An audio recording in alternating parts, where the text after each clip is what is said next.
So I'm just going to give a little introduction. So came the many, and this little jar of oil was able to last 7 days when it was really supposed to be one. And it was really like, it was Hashem that did all of these things for us. And I feel like that's like, it's really apropos that my grandmother's sharing her story now, because it really doesn't make any sense for a German-born girl. She really she didn't know what was happening. She was only 7 when she was born in Germany, and during the war, her house was bombed, and just part of a war, and going through it, met my grandfather after, and he was Jewish, survived the, like, with a righteous Gentile, but he didn't want to have anything to do with Judaism necessarily. She started learning about it and said that she decided like that was something that she wanted. And then my mother did a conversion before her wedding, and then I did a conversion l'chumrah before I started dating. So it took a while, but it brought, it came full circle after all of that. So yeah, so I think that it's like a special thing that you have the courage to share your story, and thank you. Yeah, just a little note about that. I don't think you needed to convert. Your mother was legally Jewish. Okay.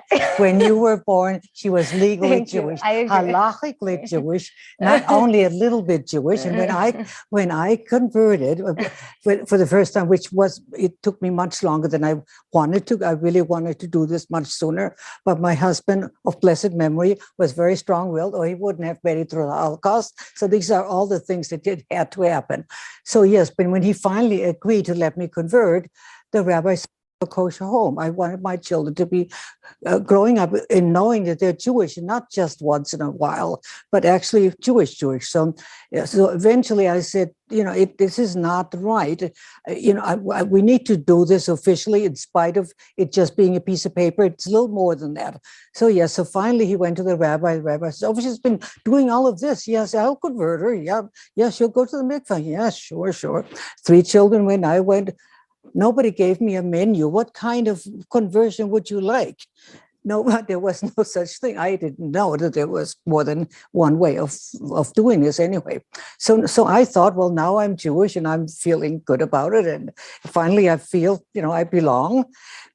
And, many years later, when my oldest daughter was dating her husband-to-be, who, to tell you this, but somebody mentioned that Hannah converted. I had never talked about being a convert. I really was embarrassed being from Germany. I didn't want to focus on it. I felt ashamed of it. So that was not a discussion.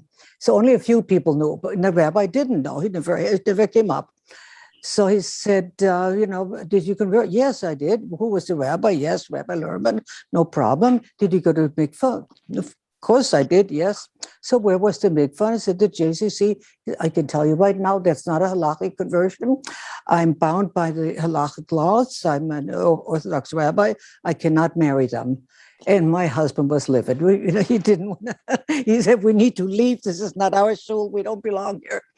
But then, I said, it's not a big deal for me. It's just so I go to the mikveh. It's not a big deal. It doesn't pay to make a victim is late in the game. And why not do that? So I did, and so did Penny. And Penny was very unhappy about it because she felt Jewish and she didn't know, and it really wasn't fair to her. It wasn't fair for the rabbis not to have let us know that, but then he probably thought it doesn't matter because we're sort of, we're not that religious. So maybe I think she should have mentioned it. Maybe anyhow. Okay, now I'm married. I'm getting married for the 3rd time. The first time the rabbi didn't know. My first name was Hannah, last name Meyer. He didn't ask. We didn't say. Nobody said anything. He married us. But that wasn't the rabbi's fault. That was our fault. That was my fault and my husband's fault. We should not have done that. But we were young, and he said, well, a piece of paper doesn't matter, but in the long run, it does matter. So, okay, then we got remarried after the the actual conversion. So it was a second marriage, and we got married again just before Penny and Jesse did. And then, so now I married 3 times, never got divorced, and I'm not a serial killer. so each marriage. How did you celebrate each marriage? What a question. The first wedding was, I counted today, there were 13 people altogether, including the rabbi. It was at my mother-in-law's house, and she was not happy with the marriage. I, being from Germany, she losing her husband to the Nazis, her 2 children, survived Auschwitz. Who could blame her for not wanting a German daughter-in-law? So yeah, so she really made it very tough on him, and she actually threatened to kill herself. But my husband knew better. He knew, because when he told me that she took a big kitchen, I was just going to kill herself. He just walked out. He knew she wasn't going to kill herself. He just knew her better. I said, "Oh my God, did you really? Why did you? Why?" So, but no. Then she came around, and instead of just letting us, get married in a rabbi's office, she said she made the wedding in their house. So yeah, so we got married in her house, and that was the only celebration of a marriage. The other ones were they were not celebrations anymore. It was a quick muzzle tub, and that was it. But going back a little bit, I grew up in a family where my father had joined the Nazi Party early on. He originally was a religious Christian, wanting to go to Africa to do conversions, to be a missionary, actually, is what he was going to do. And then he wanted to marry my mother, and somehow either the church didn't like my mother or didn't want him to get married at all. I don't know. It's not about celibacy, but it's just something that they didn't like. So he had to make a choice, and he chose my mother and left the church forever. He never had anything to do with it. That was actually very bad, because I think he didn't just leave the church. He left Hashem. He left God. He left everything. He never believed in anything anymore. And he joined, instead of the church, he joined the Nazi Party. And that was his new belonging.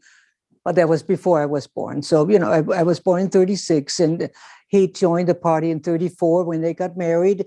And on their wedding picture, he has a band, an armband with a swastika on. So I know that he was an early member of the Nazi Party. And early on, there were just 3 girls at the time, 3 daughters. And my parents had 4 more children after the war, but this was just the 3 of us.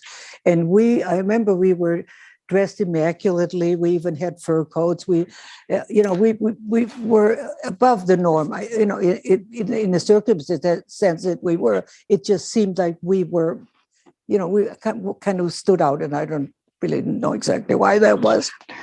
And my father was working for Siemens, and they were also part of the war machine later on. So I don't know what he had to do or didn't have to do, but they were able to purchase a home because Siemens provided that for some of their people. So, and we moved into the new house maybe 3 months prior to the bombings.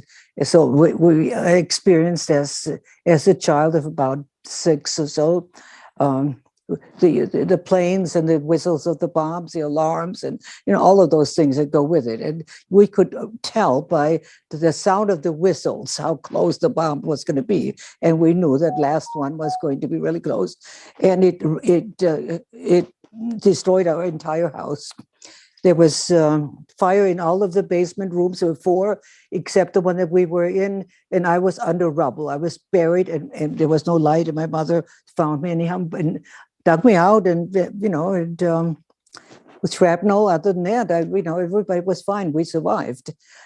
And walking out, even now, I remember that there was a lightness, as if I was floating, and there was water in the streets from the broken pipes and the reflection of the flames. So the whole world seemed like it was on fire, but it was not it didn't feel bad. It felt like, well, thank God. We survived. We were out because, being under and not being able to breathe, you panic. Some of that stays with you. Not all the time, thank God, but once in a while, I can't be wrapped up tight without having my hands out. I have to have my arms out. I panic, but that's those are little things. However, my father, it was not just that we went to the bombing, and my father was very cruel, and he was more than just a strict German. He was cruel in many ways, and he would torture us. He beat us very badly. We had big welts in our bodies. My younger sister and myself, not the older sister. There were some other bad things, but the only thing that saved me is I prayed to God. As a child, I prayed to God because I felt somebody somehow, somewhere cares about me and loves me. And that gave me strength. I was pretending, well, if God's going to help, I'm going to be an angel. I'm going to fly away. And I always felt that I needed to be someplace else. Early on already, I did not feel like I fit in there. After the bombing,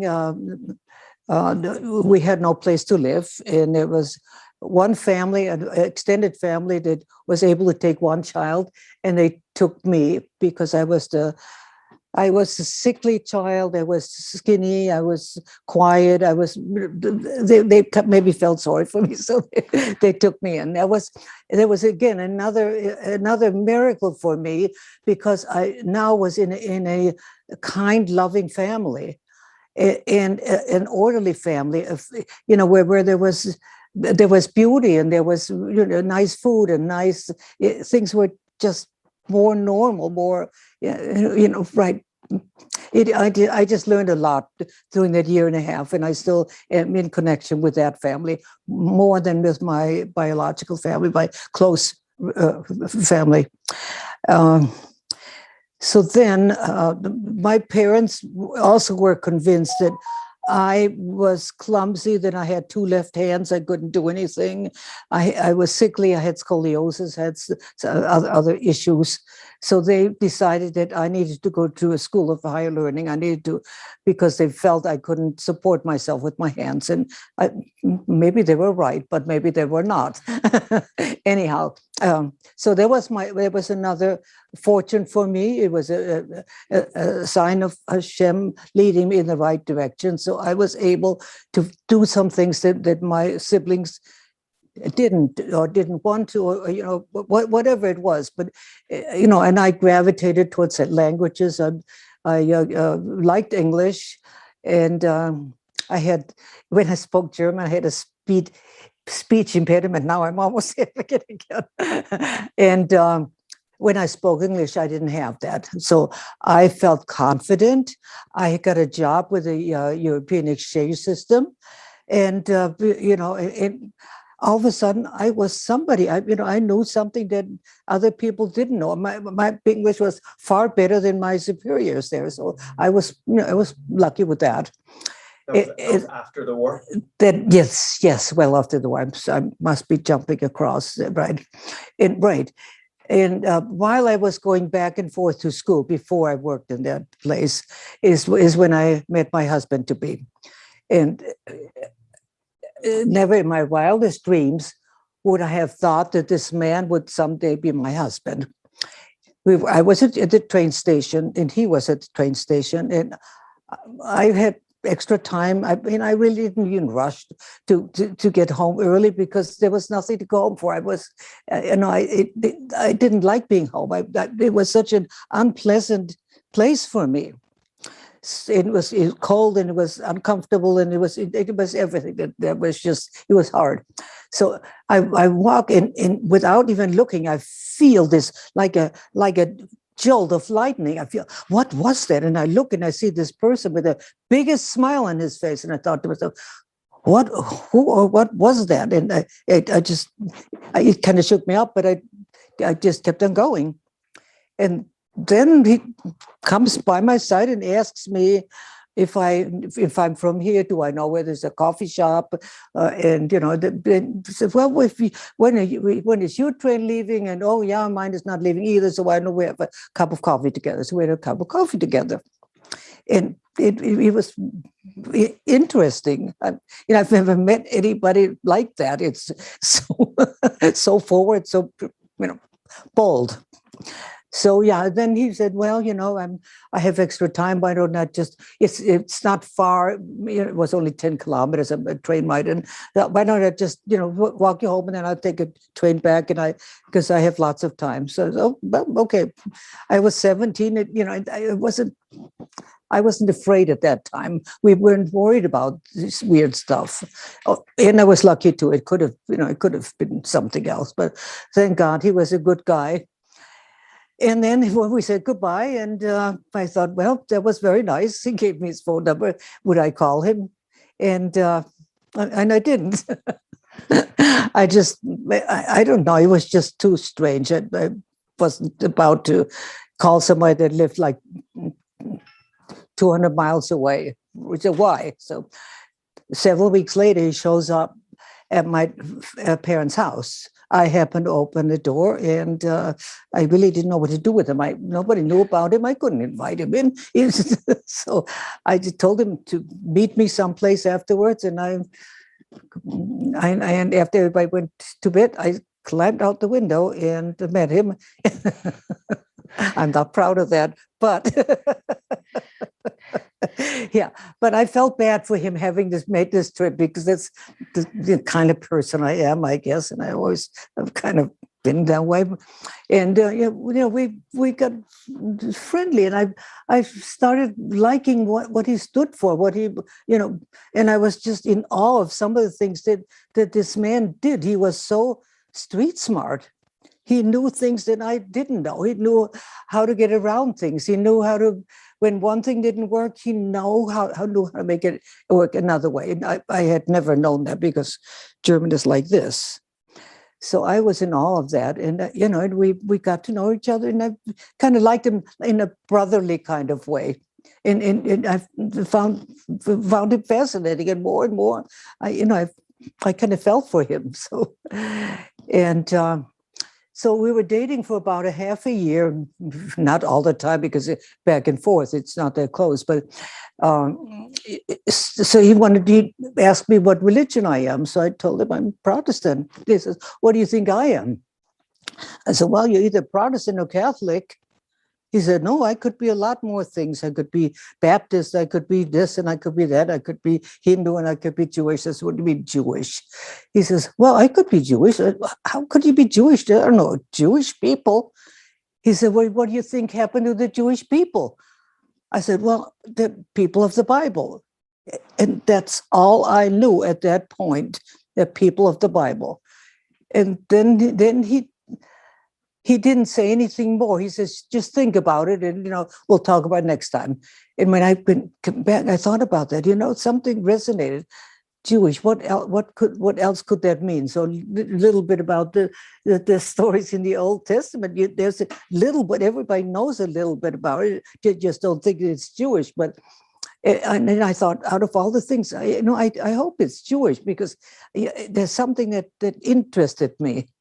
And then sure enough, he said it was Jewish. And then he gave me a mezuzah necklace, which I always wore. And when I worked at that place at the American commissary, I wore the mezuzah, and somebody asked me, is this a mezuzah? And I said, yes, it is. He said, well, why don't you go to shul? I said, well, where's their shul? Because after I found out that Henry was Jewish, I was trying to look for books, for anything about Judaism, couldn't find anything anywhere in Germany, not in the German libraries, not in American libraries, nowhere.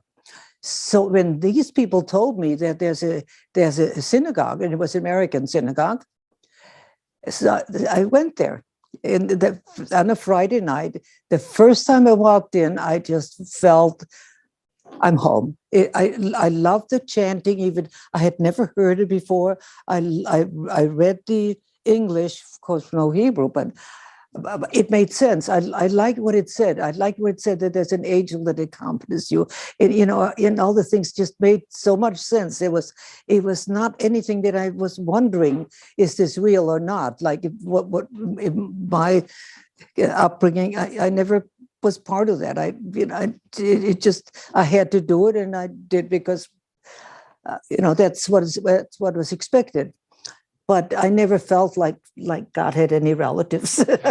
So all of these relatives, they were just fluff. So this felt real, and I went to shul every Friday as long as I still was in Germany, and hoping that when I come to the United States, because we were talking about coming to the States, that I would go to shul here. And when I did, my husband said, young people don't go to synagogue. It's only the old people. We don't go to synagogue. So I was disappointed about that.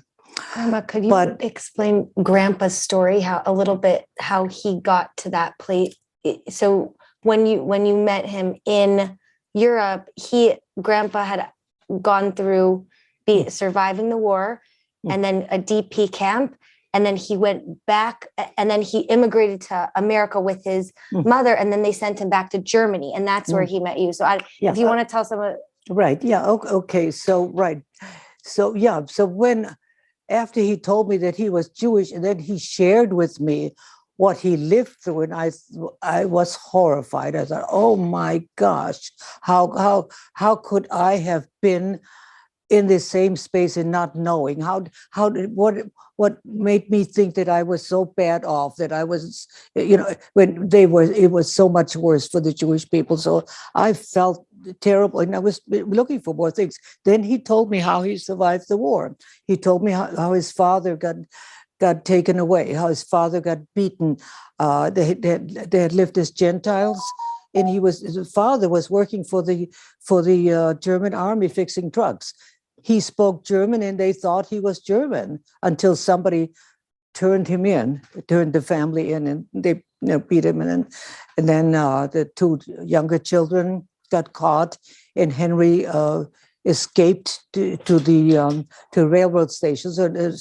Railroad stations were kind of our thing. But thank God, somebody went to a little farm, asked him if he wanted to go and try to live with his brother and sister. So he went and he lived with them for a year and a half in their barn. And his mother was taken to Auschwitz. So she had a terrible, terrible life. She never talked about what she went through in Auschwitz, but she survived the death march. When they liquidated the camps, they wanted to hide their crimes and made people march, and a lot of people died. So she was under dying people or corpses until nightfall, and she got up and she walked away. She then went to Germany to a DP camp, and Henry was still on the farm in Poland. Then there was a group of Nazi hunters. Nazis, they were hunting for Jews, I should say. And they went to that farm and asked the brother and sister, who is this kid? Because he couldn't have been their son. And he said, he's the son of a cousin of ours from Warsaw. And they said that they're coming back. They're going to check it out, and they're going to come back.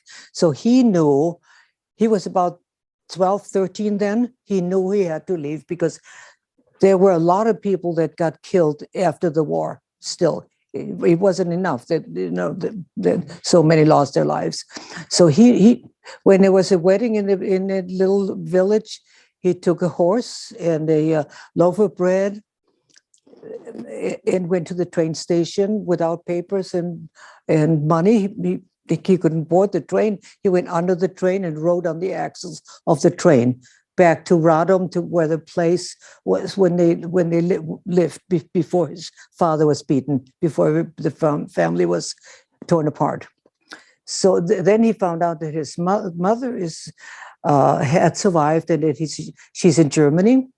And so they told him, why don't you wait here, because she has gotten a job with Radio Free Europe, so she can travel back and forth just in case somebody survives, so she can find them. And he said, no, I'm not waiting. If she's there, I'm going. And so there was a soldier from British Mandate Palestine, and he said, I'll take him. I'm going there anyway. It was Stuttgart, Germany. So he went with him. And so the soldier asked him, how did you get here? He said, I rode under the train. He said, well, do the same thing here. And he did. When they came to a border crossing, the dogs found him under the train. And the soldier goes out and talks to the guard and happens to have something to barter with. He had some nylon stockings that he gave the guard, and the guard in turn let Henry go back under the train. There was another Hashgacha story, another intervention, how God saved his life. And there's so many places where we see that normally you can't plan that as a person. You can. It's just right. It takes a lot more. It's not coincidence either. So yeah. So we knew that, right. And then his mother was in Poland. She went to Poland and she heard. And then Henry went to Stuttgart and got reunited with his uncle, who later went to Israel. Henry wanted to go to Israel as well, but mother said no. She pulled him off the truck. And so he went. They came to Detroit, Michigan in 1949 with Hayes, and no money, no English skills, no language skills, and they worked in Hamtramck, Michigan, which is a Polish area. And a lot of people spoke Polish. Even the street names were Polish there. So at least they had a way of making a little living, and little by little they worked themselves up towards working for somebody, getting leads for an installation contracting company.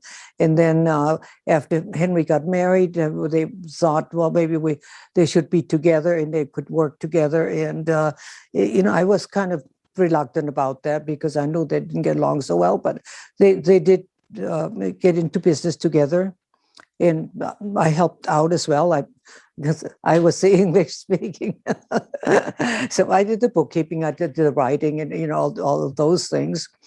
But it worked until the stepfather passed away, and then Henry let his mother have the business. He actually wanted to split the profits, with her not being involved because they just didn't see eye to eye.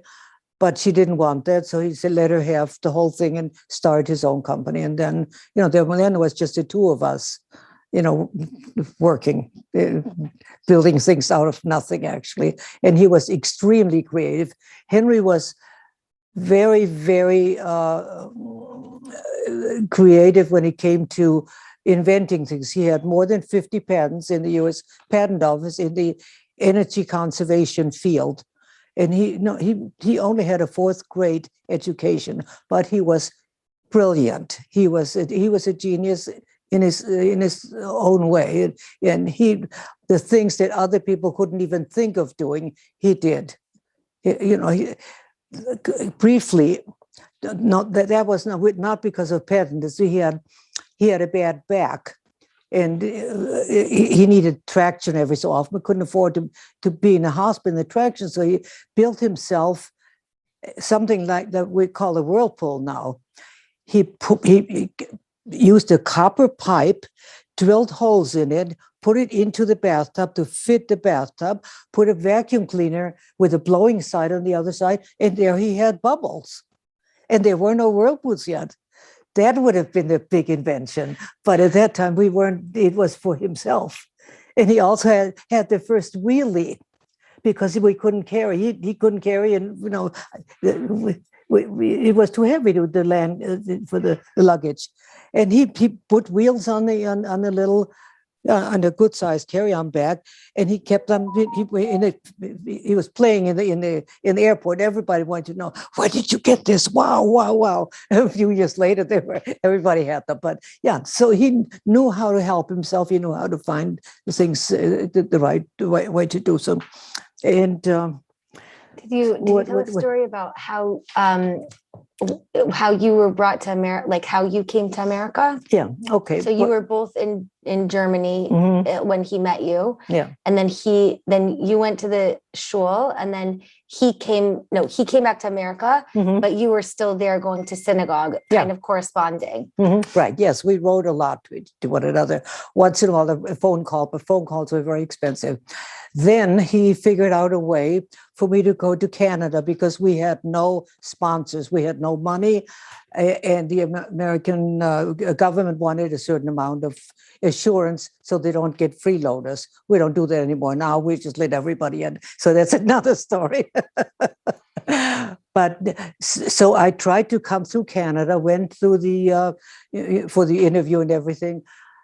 But they asked me questions. Do I know somebody in the States? My English was better than average, and they figured I must know somebody. So and I wasn't going to lie. I was afraid to lie. I'm not a good liar. So yes, I know somebody. Yeah, where is he? Oh, he's in Detroit. Yes, when did you hear from him last? Which happens to be right across the river. So they said no. They wouldn't let me come. Then my husband worked in a jewelry manufacturing company. He goes back there to work, and somebody that he works with who happens to be a Polish, non-Jewish quadriplegic that he worked with. And he asked him, Henry, what's wrong? Because Henry was always a happy guy. He said, well, I just found out my girlfriend can't come, and I really don't know what to do. So he said to him, if you think she's that special, I'll sign for her. So there was another hashgacha, because how many people do that? And his wife was handicapped also. I mean, they took a big risk.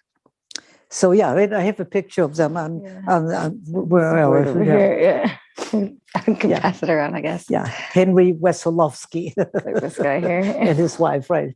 Yeah, it's this couple right here. Yeah, right. Okay. So these are Chaya Sarah's parents, my daughter Penny and Jesse. This is my family during the war.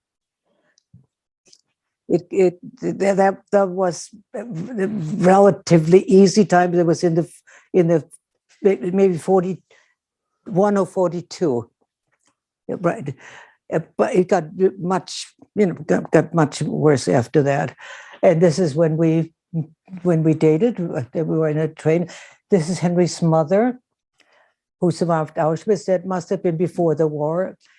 And the picture next is her family, and with her husband and two of her children. This is the harmonica. He played piano all by heart. He didn't hardly have any lessons, but he was a very, very good musician. And now my children and grandchildren and great-grandchildren have inherited that beautiful musical talent. These are my three daughters when they were young.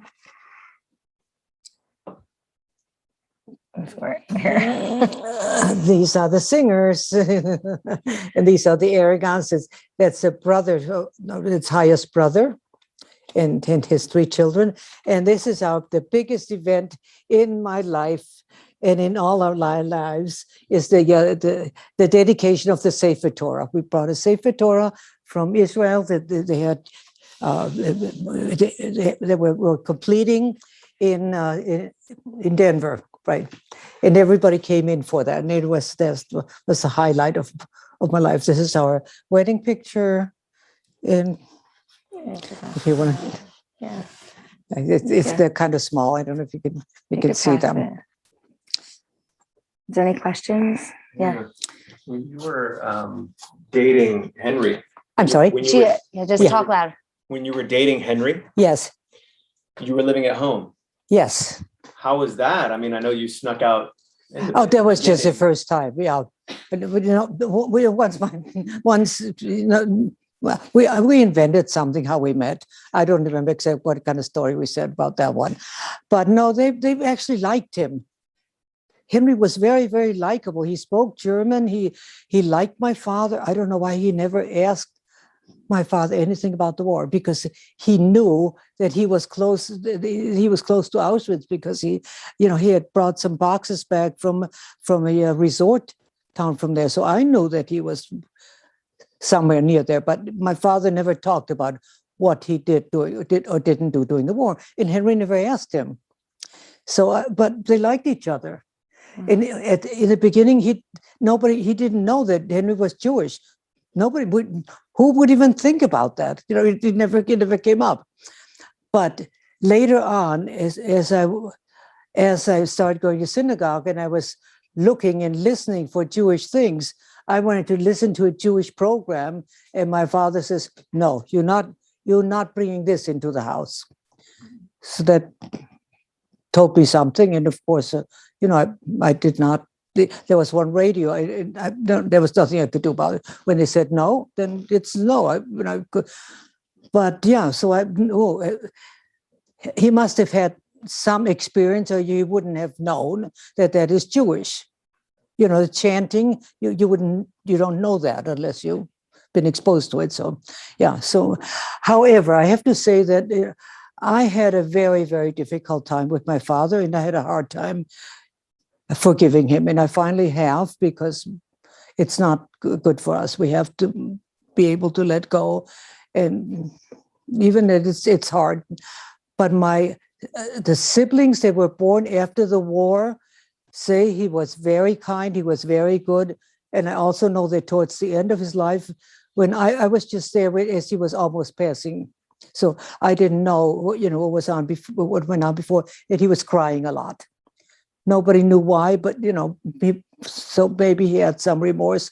Maybe he felt, that he's done wrong, and but we can only do what we can do, and I'm just so grateful that I am where I am, that I was able to get out of the environment that I never fit into to begin with, even as a child.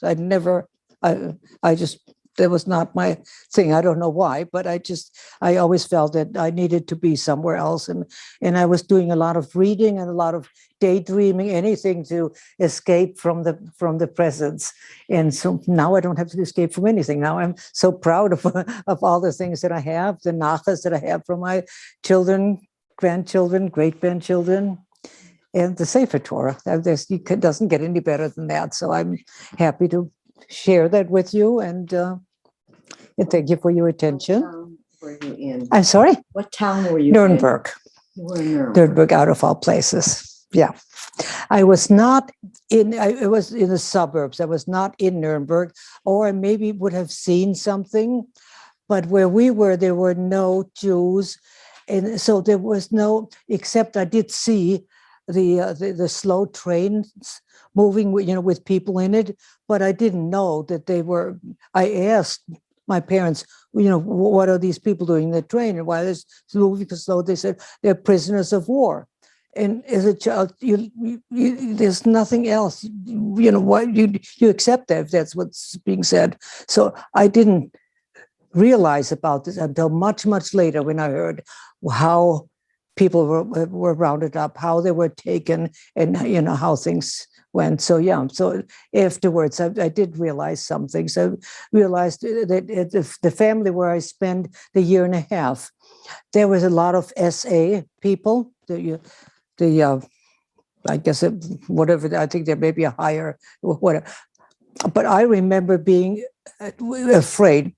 A child, anybody was supposed to salute them, and I was afraid of. I just went on the other side of the street, so I didn't have to do it. For some reason, I didn't feel comfortable doing it. I was afraid maybe I'm doing it wrong, or whatever it was. I wanted to avoid them, and I was never close to any of those guys. So thank God. Yes. Yeah. So Hannah. Yeah. Sure. So you are saying that you have siblings. Yeah. You work with your two siblings. You are the youngest of the first three, And later on, you have more siblings? We have, right. I was right. There were 3 of us during the war. And then there was a boy born in 45, right after the war. And in 2 more boys and then a girl later. So yeah, there were 7 of us all together. So that means that you live 2 different lives, the first 3 and the rest. So yes, very different. Yeah. And everybody knowing that that you are full Germans, not Jewish. We would say full Germans, but not. Did they? Well, they know that. How the little ones accepted you marrying a Jew guy? Well, they didn't say much, except I have to say, they did not make any effort to try to understand any of my customs or my needs or my holidays. They don't remember anything. They don't know anything. They don't know that you don't eat bread on Pesach. They don't know that you should milk the meat together. They like to serve pork. And for the last 60, 70 years, I don't eat pork. And then they get mad when I don't eat pork. It just doesn't go through. But then I have wonderful friends that know everything. That I have this one man that came from the extended family that I spent the wartime with.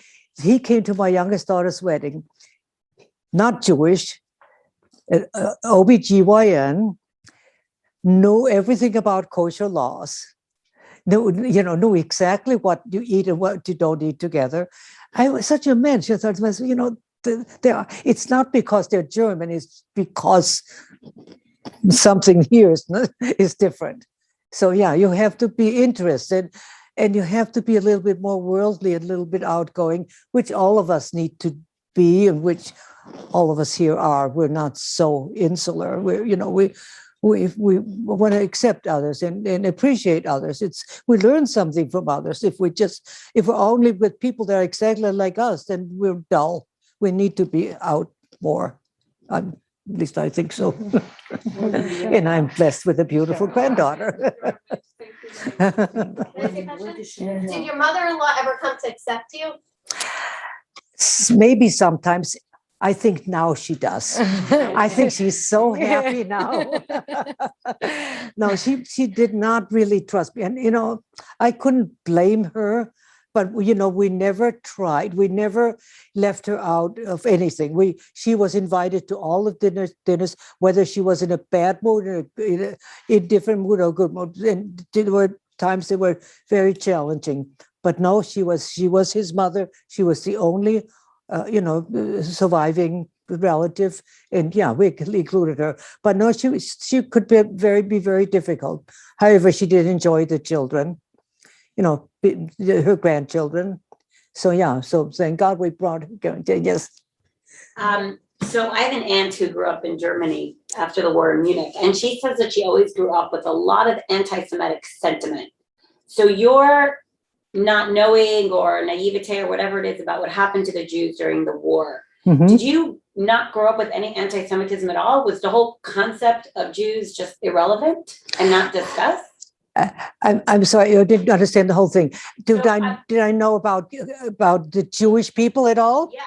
I do. No, were there ideas of anti-Semitism that you grew up with, or Jews were irrelevant? I knew absolutely nothing. I did know about the concentration camps, but I knew it because some neighbors were sent to them because they did the wrong thing, right. Listened to the wrong radio station, right. Said the wrong thing, and they came back and they were quiet. They were gaunt and they looked like they were half dead and didn't say one word.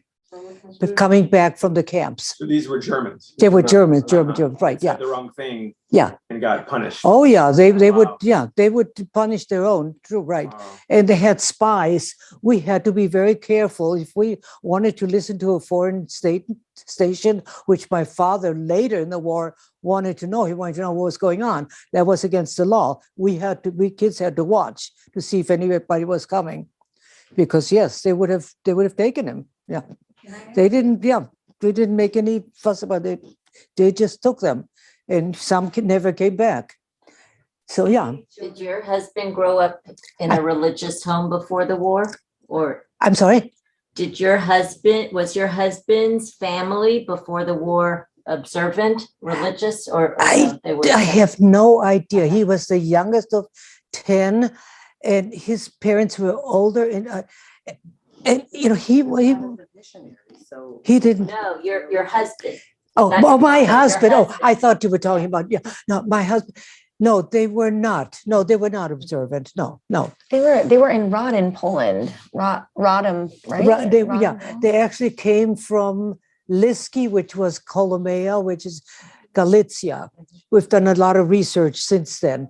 Then the whole family in 1913 went to Germany, Karlsruhe, Germany, there was a big Jewish learning spot, but they were not part of that. They wanted to assimilate. They wanted to become Germans. We have letters where they requested German citizenship and also said why. We spoke German all of our lives. We come from Galicia and we went to German school, and so they thought that this would help. That was early on. That was before the Nazi Party got in. So I don't know how much anti-Semitism there was at that time, but it was denied. So, and then some people went back to Poland. Henry's father went back to Poland, and however, they were. We don't really know for sure where his parents got married. Henry was born in Stanislav, which is now in the Ukraine, which is Ivano-Frankivsk. It's very far from where they were. So who knows? I don't know for sure. I'm doing a lot of research, and it's still very difficult to find. Yeah. What did you know about Hitler growing up?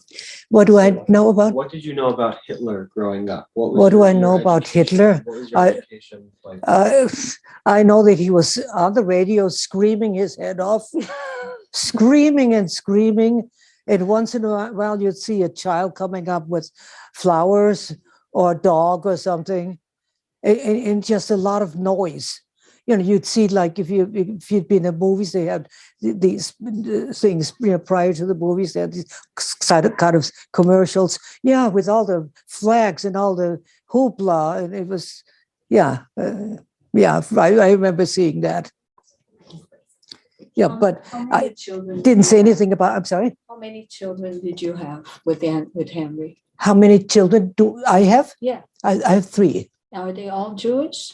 My children do they all consider themselves Jewish? They consider themselves Jewish. My oldest daughter the most, and my middle daughter not so much. They're in California.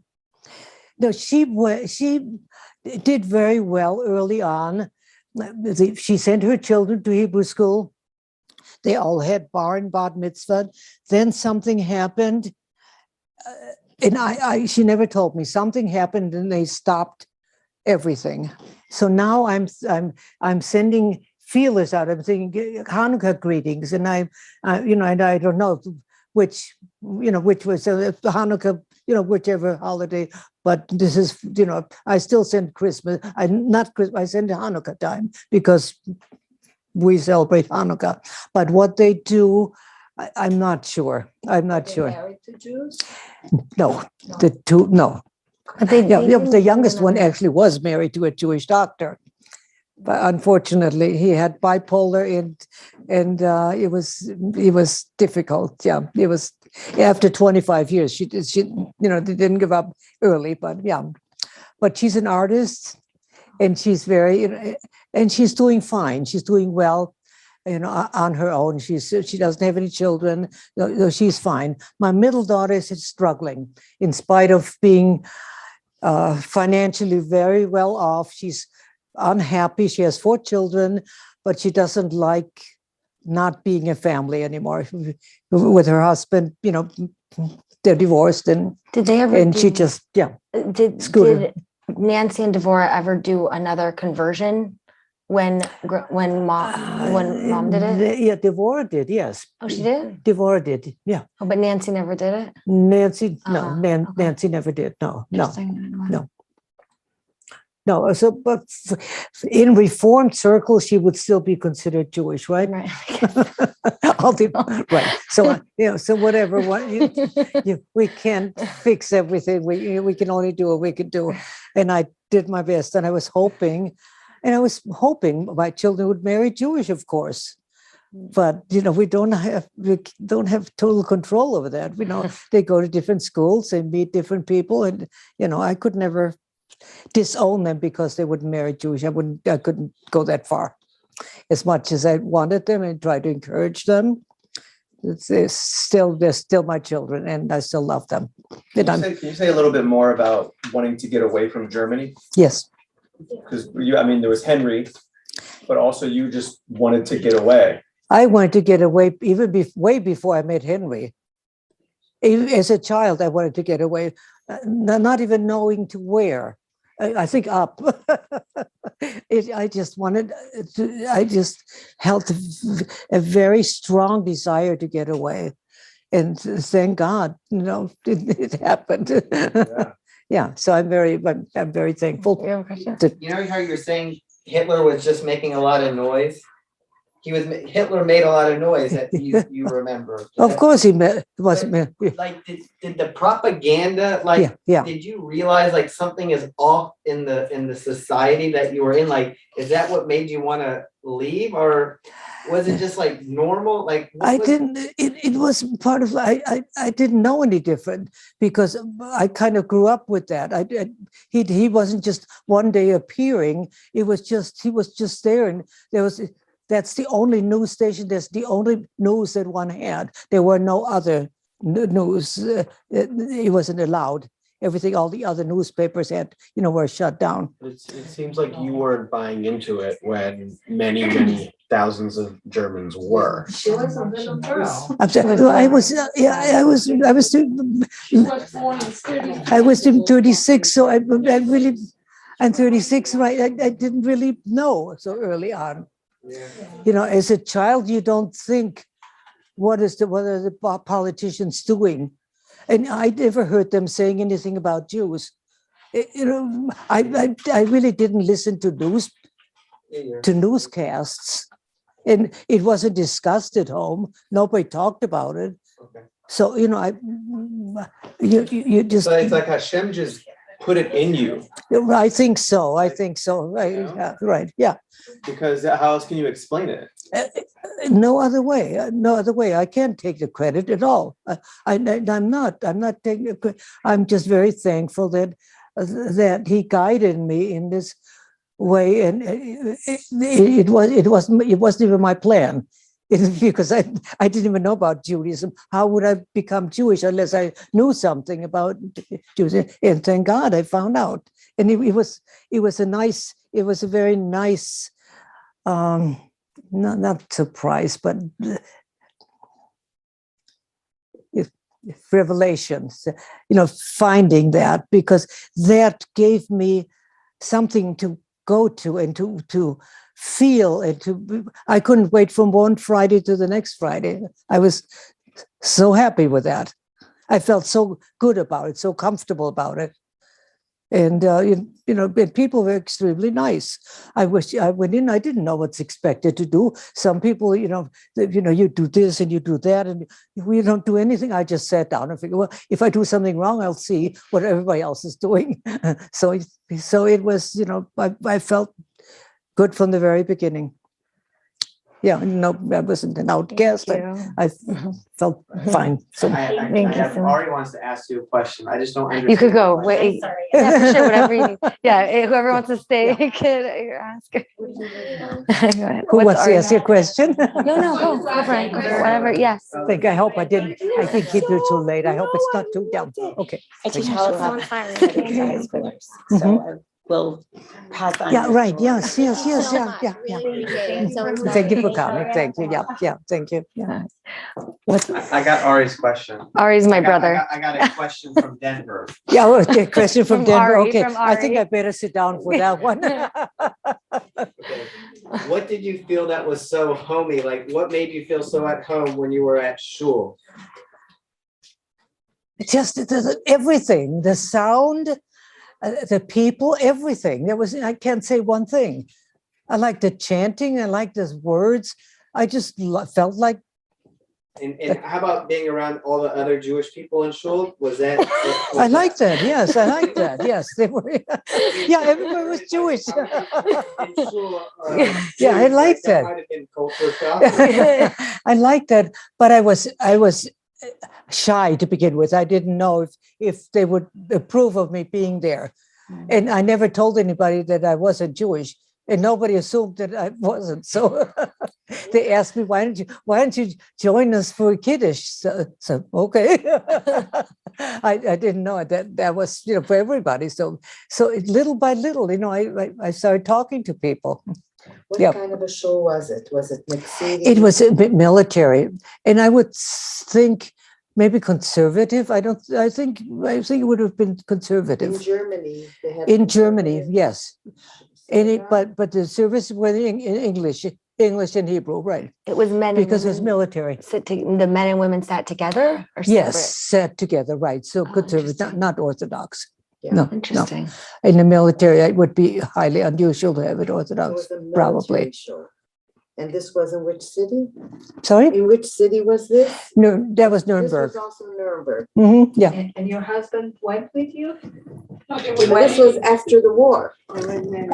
Yes, I met my husband after the war. Yes. Did your husband go with you to this shul or? No, he was back. He was back in the States already. He was back in the States. I did that on my own. Yes, because he either he didn't know or he wasn't interested. He probably wasn't interested because he was not into shul going. Was there anybody in your school or friends or anybody that talked about Jews or that was Jewish that you? In Germany, only Americans. No, I knew no Germans that knew anything about Jews. All the neighbors, nobody knew anything about anything. Like erase it completely. Even the vocabulary was erased. Nobody said anything. Yeah. Even if they knew, Yeah. just because you said that they were afraid that someone would be Yeah. like a spying on them. So they were quiet, not even to say, They- hey, what happened to so and so that they used to be our neighbors and now they are not here. Yeah. Or the doctor that used to be a Jewish doctor, or the nurse that used to be a Jewish nurse, because everybody knows, oh yeah, Alma the Jew, or someone the Jew, or things like that. You will say something. Yeah, but that was like after the war. During the war, it never came up because, first of all, I was a child, and then we were caught up in trying to survive, not having enough food. There was no time for interviewing people or looking for anything. It was just where do you get your next meal? It was tough. For everybody. Yeah, for everybody, right? Yeah, once the bombing started, and they were losing the war, he should have stopped. He should have given up. But lunatics like that don't give up any. Right? They even took children towards the end. They drafted children and old men. And my father, towards the end, didn't want to be in the front anymore, so he stayed at home. And he made us kids watch if who was coming to the door. If it was a German, he had to put on his uniform real quick. If it was an American, because the Americans were already there, get your uniform off, or they would arrest him. So yeah, right. Once it was over, I guess he was not so much into fighting anymore. Do you know what position your father had in the military? I don't know, but it looks like he was not a high-ranking official from the picture there, with just what I think it would probably corporal. I would say I don't think he was a high-ranking official. No, right? Yeah, I'm looking for some military records. I'm doing some more research. I don't know if that's available or not, but I want to know just for my own information. Yeah. Chaya, when you were, you met Henry and he asked you that you were Protestant, were you going to church in that time? Did I go to? Like the religion? I only went to church when I had to go. I only went, yeah, there were certain times when I had to, and then, no, It was nothing appealing that time, and no. When I didn't have to, I didn't join. I could pray to God without the church. You know, it was just like the it gentleman here, wasn't necessary. that God just The what? the gentleman here that was saying about you that was just God with you, not together, and touch you to be. What is that? I don't get that. She's just reiterating kind of what I said, how like Hashem was just with you. Okay, all Just right. put it in you that you were coming towards him. That's right. I think that's all I could explain. It's the only way I can explain it because I really, you know. Thank you. Thank you, Grandma. Thank you for coming. Thank you. Thank you. Thank you for sharing this story. Wow. Hmm. So Wow. brave.